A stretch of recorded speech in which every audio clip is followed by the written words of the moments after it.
ప్రజాదరణ పెరిగే కొద్దీ వాటిని వివిధ ప్లాట్ఫారాల్లో చూసే కాన్సెప్ట్ పెరిగిపోతుంది. క్రికెట్ మ్యాచ్లు వాస్తవంగా మనకి ఇదివరకటి రోజుల్లో టీవీలు, ప్రైవేట్ టీవీ ఛానల్స్ వచ్చినాయి. ఇప్పుడు దాంతోపాటుగా ఈ ఫోన్ డేటా పుణ్యం అని చెప్పేసి సెల్ ఫోన్లో యాప్లు, ఆ యాప్ల్లో చూస్తున్నాం. హాట్స్టార్ లాంటి దాంట్లో టీవీలో ఎట్లాగో వస్తున్నాయి. టీవీలో కూడా పెద్ద పెద్ద టీవీలు, మంచి మంచి మ్యూజిక్ సౌండ్లతో ఉండే టీవీలు, ఇవన్నీ అయినా చాలట్లేదు. సంథింగ్ ఏదో కావాలి. ఇప్పుడు సినిమాలు చూస్తే వాటి పని అయిపోయింది. ఓటీటీ ప్లాట్ఫారాలకి ఎక్కువ, వెండి తెరకి తక్కువ.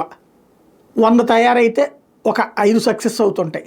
సరే, అయినా పరిశ్రమ ఎక్కడికి ఆగదు. ఎందుకంటే ఇంకా కొత్త ప్లాట్ఫారాలు వచ్చినాయి కాబట్టి, ఓటీటీలు ఇవన్నీ వచ్చినాయి కాబట్టి, ఈవెన్ ఓటీటీల్లో కూడా చక్కగా సినిమాలు ప్రొజెక్ట్ అవుతున్నాయి కాబట్టి, జనం అది చూస్తున్నారు కాబట్టి అటు పక్కకు పోతున్నటువంటి సందర్భం.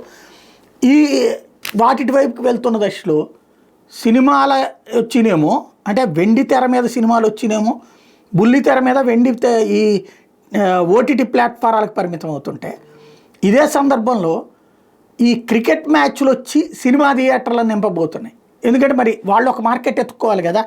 తాజాగా పీవీఆర్ ఐనాక్స్ వాళ్ళు బీసీసీఐతో ఒప్పందం కుదుర్చుకున్నారు. టోటల్గా దేశంలోని 30 నగరాలలో ఐపీఎల్ మ్యాచెస్ పీవీఆర్ థియేటర్లలో ప్లే అవుతాయి. అంటే సినిమా థియేటర్లలో ఈ ఐనాక్స్లో కూర్చుని చక్కగా పీవీఆర్ మాల్స్లో తింటూ తాగుతా సరదాగా చూడొచ్చు అనమాట. ఈ సరికొత్త కాన్సెప్ట్కి తెరదీశారు.